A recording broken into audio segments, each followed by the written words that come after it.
मेरी गारंटी है कि आप इंग्लिश बोलना स्टार्ट कर देंगे। आज से अभी से आप इंग्लिश बोलना स्टार्ट करेंगे।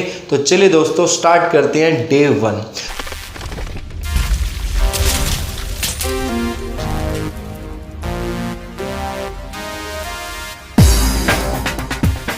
Friends, this is Ritesh and I am back with another video. So very warm welcome, बहुत बहुत स्वागत है आप सब लर्नर्स का मेरे स्पेशल सीरीज में जिसका नाम है लर्न टू स्पीक इंग्लिश।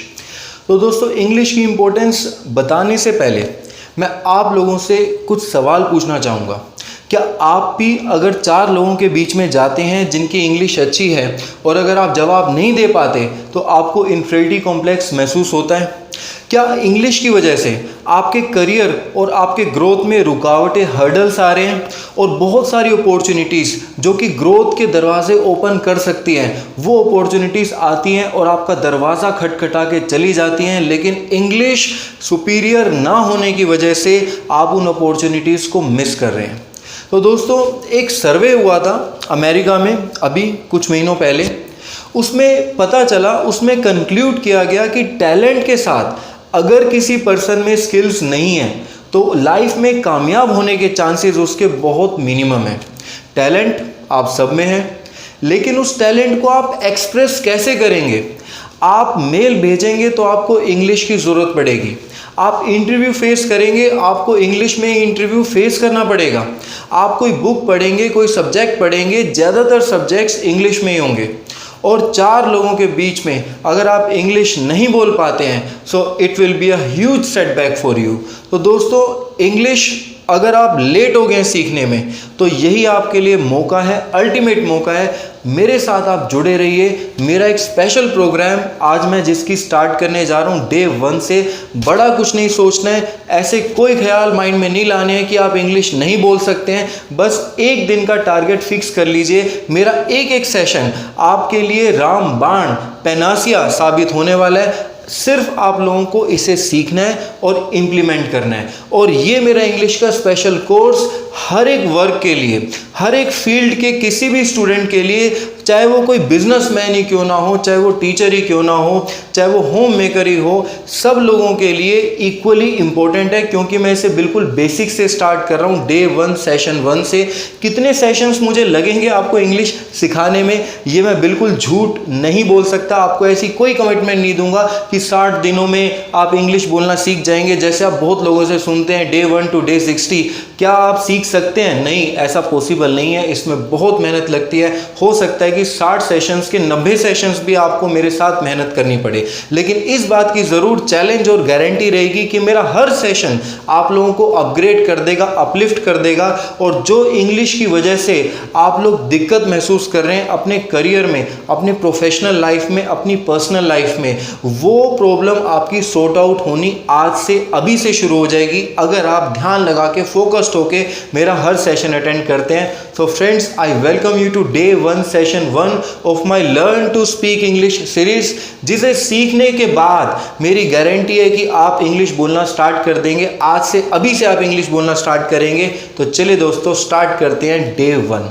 तो आज के डे 1 बड़ा इंटरेस्टिंग है क्योंकि ये बिल्कुल शुरुआत है और कहते हैं ना, well begun is always half done. अच्छी शुरुआत आधी जीत के बराबर होती है। तो हमें अच्छी शुरुआत कैसे करनी है और कैसे, एक बड़ा सवाल आपके दिमाग में आता है कि कैसे आप इंग्लिश बोलना सीखेंगे। इस बड़े से सवाल का सबसे छोटा आंसर मेरा आज यही है कि अपने पार्ट्स को, अपने सेशंस को टुकड़ों में डिवाइड कीजिए। आज का सेशन 1, सिर्फ आज के सेशन 1 पे ही आपको फोकस करना है, इससे ज़्यादा कुछ नहीं सोचना है। अगर ये सेशन पे आपने जीत हासिल कर ली तो ये लगा लीजिए कि आपकी शुरुआत इससे बेहतर हो ही नहीं सकती। तो चलिए दोस्तों स्टार्ट करते हैं बिना टाइम वेस्ट किए सेशन नंबर 1। तो ये देख सकते हैं आप लोगों के लिए रॉ मटेरियल मैं लेके आया हूँ। इसे समझाऊंगा आपको और इस तरीके से समझाऊंगा कि आपके माइंड में डायरेक्ट एंटर कर जाए और आउटपुट जनरेट होना शुरू हो जाए। तो दोस्तों कैसे आपको स्टार्ट करना है? What is this session number 1? आप किसी भी पर्सन से जब आप मिलते हैं, एक बात ध्यान रखिएगा, जब आप हिंदी में मिलते हैं किसी से तो आप बड़े ही जोश से, गर्म जोशी से बोलते हैं, और भाई क्या हाल है, आप हाथ आगे कर देते हैं, और भाई क्या हालचाल है। लेकिन इंग्लिश में शुरुआत में आपको हेजिटेशन हो जाता है। लेकिन वो हेजिटेशन क्यों होता है? क्योंकि आप हेजिटेशन होने देते हैं, आप स्टार्ट ही नहीं करते।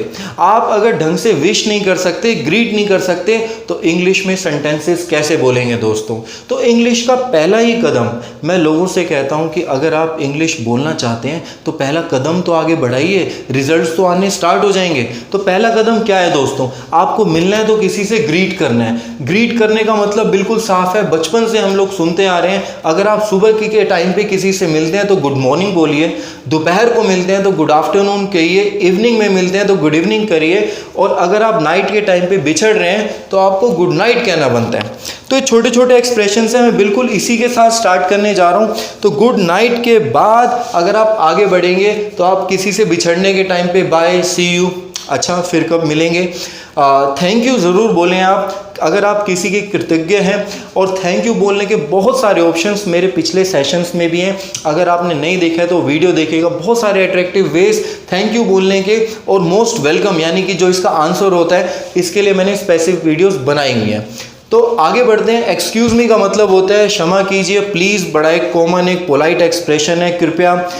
हैव अ नाइस डे किसी से मिलने के टाइम पे आप कह सकते हैं, बिछड़ने के टाइम पे किसी भी दिन के किसी भी समय पे आप बोल सकते हैं कि आपका दिन शुभ हो, कॉन्ग्रेचुलेशंस यानी कि बधाई हो, टेक केयर डियर, और टेक केयर मतलब अपना ख्याल रखिएगा, बड़ा अच्छा एक्सप्रेशन है, और उसका आंसर हो सकता है यूट्यूब। तो ये बड़े आंसर छोटे छोटे आपके एक्सप्रेशंस हैं जिससे आप इंग्लिश शुरू कर सकते हैं। लेकिन आप कहेंगे ये तो आपको ज़्यादातर पता है, लेकिन मुझे पता है आपको पता है, मैं ये बेसिक से ही शुरुआत करूँगा और अब बढ़ता हूँ आगे, यानी कि आज के सेकेंड पार्ट की तरफ। इसमें छोटे छोटे वो एक्सप्रेशंस लेने जा रहा हूँ जो आपको डेली बेसिस पर बोलने ही बोलने हैं। पिछले 10-12 साल के करियर में मैंने हज़ारों स्टूडेंट्स को ट्रेन किया, जिसमें वर्किंग पर्सन्स थे, प्रोफेशनल्स थे आपके, इसमें आपके स्टूडेंट्स भी थे, होम मेकर्स थी, वर्किंग वीमेन भी थी। लेकिन सभी लोगों में मैंने एक क्वेश्चन बार बार फेस किया। 80 to 90% लोग जो मेरे पास इंग्लिश सीखने के लिए आते थे या आते हैं, वो मुझे ज़रूर कहते हैं कि सर हम इंग्लिश समझ तो लेते हैं, हम इंग्लिश को नॉर्मली लिख भी लेते हैं, बट इंग्लिश को एक्सप्रेस करते टाइम हमें हेजिटेशन हो जाता है। तो दोस्तों ये सेशन अगर आपने अटेंड कर लिया तो आपका हेजिटेशन रिमूवल का प्रोसेस आज से अभी से स्टार्ट हो जाएगा। तो हेजिटेशन क्या है यार? कुछ भी नहीं है। हेजिटेशन सिर्फ आपके दिमाग में एक नेगेटिव एलिमेंट है जिसे दूर करने के लिए एक अच्छा एक्शन प्लान चाहिए। तो रिएक्शन ज्ञान देना बिल्कुल बंद कर दीजिए, आज से एक्ट करना स्टार्ट कर दीजिए। एक्ट करने का मतलब है इंग्लिश बोलना, चाहे वो छोटे छोटे स्केल पे स्टार्ट हो। तो दोस्तों अगर आप इंग्लिश सही ढंग से नहीं बोल पाते हैं तो मैं एक बात यहाँ पर क्लियर कर रहा हूँ कि ये आपकी कमज़ोरी नहीं है, कि नेचुरल फिनोमिना मान के चलिए। ऐसा इसलिए होता है क्योंकि 90% घरों में इंग्लिश नहीं बोली जाती। आपको बचपन से माहौल जो मिलता है वो इंग्लिश वाला मिलता ही नहीं है, और ऑल ऑफ अ सडन आप चाहते हैं कि इंग्लिश बोलना। तो आपके दिमाग में आइडियाज़ तो बहुत सारे होते हैं, लेकिन उसको एक्सप्रेस करने के लिए इंग्लिश में कंटेंट आप उस टाइम पे जनरेट नहीं कर पाते जब आपको डिलीवर करना है। आज मैं आप लोगों को प्रॉमिस करता हूँ कि आप अगर डिटरमिन्ड होके मेरे साथ सीखना शुरू कर दें, हर session by session learning improve करते रहें, तो ऐसी कोई ताकत नहीं है जो आपको इंग्लिश बोलने से रोक सके। आप खुद इंग्लिश बोलेंगे, देखिएगा दोस्तों। तो देखिए आगे बढ़ रहा हूँ मैं। ये सारे वो एक्सप्रेशंस हैं जो आप हिंदी में बोलते हैं डे टू डे लाइफ में। अब पहला काम आपको यही करना है कि वो हिंदी को धीरे धीरे कट करते हुए जाना है, लेकिन उसका रोड मैप मैं आपको दे रहा हूँ। आपको मैं प्रैक्टिकली बता रहा हूँ कि उनको इंग्लिश में कैसे बोला जाएगा। तो चलिए देखते हैं कुछ सेंटेंसेस। प्लीज़ स्पीक, कृपया बोलिए। मैं आपसे रिक्वेस्ट करूंगा कि आप अपने पास पेन और नोटबुक तैयार रखिए, नोट्स बनाते जाइए, लिखते जाइए साथ के साथ। हवाबाजी नहीं करनी है हमें, इससे आप इंग्लिश नहीं सीख पाएंगे। एक रिकॉर्ड रखिएगा मेरे हर सेशन का। तो चलिए दोस्तों आगे बढ़ते हैं। प्लीज़ स्पीक, कृपया बोलिए। प्लीज़ लिसन, कृपया सुनिए। कम हियर, यहाँ आइए। गो देयर, वहाँ चले जाइए। गेट रेडी, तैयार हो जाइए। कीप क्वाइट, कृपया चुप रहिए। स्पीक सॉफ्टली, कृपया धीमा बोलिए। स्पीक लाउडली, तेज बोलिए। प्लीज़ वेट हियर, कृपया यहाँ इंतज़ार कीजिए। वेट आउटसाइड, बाहर इंतज़ार कीजिए। Get in and get off, तो गेट इन दोस्तों तब आपको बोलना है कि कोई भी अगर गाड़ी रुकी है, जैसे ट्रेन रुकी है, बस रुकी है और उसमें आप चढ़े, यानी कि गेट इन, और उतरना वहाँ से गेट ऑफ। तो get in the bus, get off from the bus, bus में चढ़े और बस से उतरे। इसी तरीके से गो अप और गो डाउन। गो अप मतलब ऊपर जाइए, सीढ़ियों से जा सकते हैं, एंड गो डाउन मतलब नीचे जाना, उसका opposite. Next is look at this. किसी भी चीज़ को आप देखने के लिए कह रहे हैं सामने वाले को, look at this marker. Next is please take और हैव इट, कृपया लीजिए। स्विच ऑन स्विच ऑफ आप यूज़ कर सकते हैं घर पे इलेक्ट्रॉनिक इंस्ट्रूमेंट्स के लिए। तो इंग्लिश में अब आपको ये नहीं बोलना है कि पंखा बंद कर दो, टीवी चला दो, आप इसको इंग्लिश में बोलेंगे switch on the fan, switch off the fan, यानी कि चलाना और बंद करना। टर्न ऑफ, टर्न ऑन, यानी कि टर्न ऑन आप यूज़ करेंगे सिंपल मशीन्स के लिए। आपने देखा होगा दोस्तों घरों में गैस भी होती है, इसके अलावा वो नल भी होता है, तो आप ये नहीं कह सकते उसको स्विच ऑन द टैप। तो उस चीज़ों के लिए, यानी कि जो इलेक्ट्रॉनिक चीज़ें नहीं हैं, आप सिंपल मशीन्स की तरह उनको यूज़ करते हैं, तो उनको चलाने के लिए like turn on the gas, gas चला दो, और turn off the gas, gas को बंद कर दो। और लास्ट है put on put off. Put on मतलब पहनना और पुट ऑफ मतलब हटाना। तो आप शूज़ भी पहनते हैं, आप कैप भी पहनते हैं, आप घड़ी भी पहनते हैं, हर चीज़ के लिए आप वियर यूज़ नहीं कर सकते। तो पुट ऑन योर शूज़, जूते पहनिए, पुट ऑफ योर शूज़, जूते उतारिए। तो दोस्तों ये सारे सेंटेंसेस अच्छे से मैंने आपको मीनिंग इसके समझा दिए हैं, नोट डाउन कर लीजिएगा।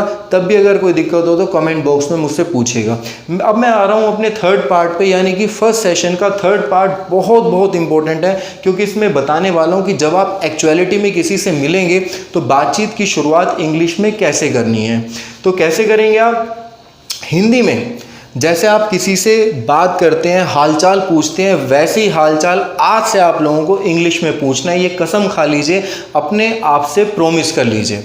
तो उसे कैसे स्टार्ट करेंगे? तो जब भी आप किसी से मिले, हाय हेलो करेंगे आप, और हाउ आर यू, यानी कि क्या हालचाल है। और इसको आप थोड़े अच्छे ढंग से भी कह सकते हैं, हाउ आर यू डूइंग। तो इसका मतलब दोस्तों कुछ लोग गलत समझते हैं। हाउ आर यू डूइंग का मतलब ये नहीं है कि आप ये कैसे कर रहे हो। हाउ आर यू डूइंग एक एक्सप्रेशन होता है इंग्लिश में, जिसका मतलब यही है कि क्या हालचाल है भाई। तो हालचाल पूछना और उसका जवाब देना। अब एक जवाब तो आपको रटा हुआ होगा, मुझे पता है, I am fine, fine thank you, तो उससे आगे बढ़ जाते हैं। आंसर हो सकता है आई एम वेरी वेल, मैं बहुत अच्छा हूँ, आई एम प्रेटी गुड, मैं बहुत अच्छा हूँ। ये दोनों का मतलब सेम है, लेकिन अलग अलग तरीके से। जितनी आपके पास वैरायटी होगी उतना अच्छा आप इंग्लिश बोल पाएंगे। तो दोस्तों आगे बढ़ते हैं। अगर आपसे किसी ने हालचाल पूछा तो आप भी सामने वाले से पूछिए कि आप सुनिए आपके क्या हालचाल है, व्हाट अबाउट यू। तो उसका आंसर हो सकता है आई एम ऑल्सो गुड, मैं भी अच्छा हूँ, थैंक यू वेरी मच। तो आगे बढ़ते हैं।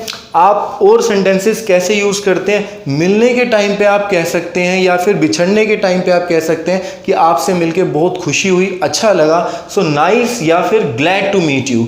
और कोई अगर आपसे बोलता है ये बात, nice to meet you, glad to meet you, तो इसका आंसर आप क्या देंगे कि आपको भी बड़ी खुशी हुई, तो आप क्या बोलेंगे? Same here. और भी कुछ सेंटेंसेस ले लेते हैं दोस्तों जो बहुत काम आएंगे, और मैं मानता हूं कि ये सेंटेंसेस आप आज से यूज़ करना शुरू कर सकते हैं। बस आपके अंदर सिर्फ एक डिटर्मिनेशन चाहिए, इम्प्लीमेंटेशन चाहिए इन सेंटेंसेस को रियल लाइफ में अपनी कॉन्वर्जेशन में उतारने के लिए। जैसे जैसे यूज़ करेंगे कॉन्फिडेंस का लेवल बढ़ता जाएगा, हेजिटेशन का लेवल डाउन होता जाएगा। तो नेक्स्ट सेंटेंस है हमारा प्लीज़ कम इन। किसी को अंदर आने के लिए आप कह रहे हैं, पोलाइटली बोलेंगे हम लोग, प्लीज़ कम इन, कृपया आइए। Please have something. तो किसी भी गेस्ट से अगर आप थाली में कोई चीज़ खाने के लिए पूछते हैं तो पूछिए, लेकिन इंग्लिश में पूछेगा आज से, प्लीज़ हैव समथिंग, कृपया कुछ लीजिए। एक और तरीका है, what would you like to have. बड़ा ही कॉमन क्वेश्चन है दोस्तों, इसे अच्छे से रट लीजिए। कोई भी घर पे अगर गेस्ट आ रहा है, अब हिंदी में तो आप पूछ ही सकते हैं आप क्या लेना चाहेंगे, what's different in that and what's a big deal in that. आपको इंग्लिश में पूछना है what would you like to have, बड़ी स्माइलिंग फेस के साथ, बॉडी लैंग्वेज के साथ। फिर देखिएगा क्या ज़बरदस्त कॉन्फिडेंस आएगा आपके अंदर। सो अगला सेंटेंस ले लेते हैं यहाँ पर, लॉन्ग टाइम नो सी। बड़ा कॉमन एक्सप्रेशन है, हम किसी से मिलते हैं, दोस्त यार से हम पूछते हैं, अरे यार इतने टाइम से कहाँ थे तुम, इतने टाइम से देखा नहीं तुम्हें। तो long time no see. Next question, how is it going with you. तो जनरली हम कई बार बहुत टाइम बाद अगर किसी से मिलते हैं तो पूछते हैं, और भाई और सुनाओ सब कैसा चल रहा है। अब हिंदी में बोलना कितना कॉमन है दोस्तों, इसे इंग्लिश में भी बोला जा सकता है, how is it going with you, और सुनाओ कैसा चल रहा है। Please be seated. अब कोई अगर आपके पास आता है तो आप क्या बैठने के लिए नहीं कहेंगे? तो प्लीज़ आज से हिंदी में मत बोलना यार, इंग्लिश में बोलना, प्लीज़ बी सीटेड। हंस के, थोड़ा सा झुक के, स्माइलिंग फेस के साथ। एटिकेट्स और मैनर्स इंग्लिश में भी होते हैं, आप उसे बस अप्लाई कर दें। Next, anything else? और कुछ? That's enough? नहीं, इतना बहुत। तो दोस्तों, कैसा लगा आपको मेरा सेशन? देखिए कितना बेसिक सेशन मैंने आपको अच्छे से डिलीवर किया। आई ट्राइड माई बेस्ट कि आप इंग्लिश की शुरुआत इन बेसिक्स के करें। बेसिक्स फाउंडेशन होता है, कोई भी मकान अगर खड़ा होता है तो उसकी नींव मजबूत होनी चाहिए। तो ये नींव है आप लोगों की, इसे अच्छे से याद कर लीजिएगा, नोट्स बना लीजिएगा, इन्हें घोट के पी जाइएगा। लेकिन अगर आपने इसका इस्तेमाल नहीं किया तो ये मेरी मेहनत बेकार है। तो दोस्तों, कैसा लगा आपको मेरा वीडियो? अगर अच्छा लगा, आपको इसका बेनिफिट मिला, तो मुझे लाइक करके मोटिवेट ज़रूर कीजिएगा और मेरे साथ बने रहिएगा अगले वीडियो में, सेशन नंबर 2 में। उम्मीद करता हूँ सेशन नंबर 2 में आप अपने आप को अपग्रेड कर चुके होंगे और एक स्टेप आगे बढ़ चुके होंगे। Well, that's all I have for today. Thank you very much.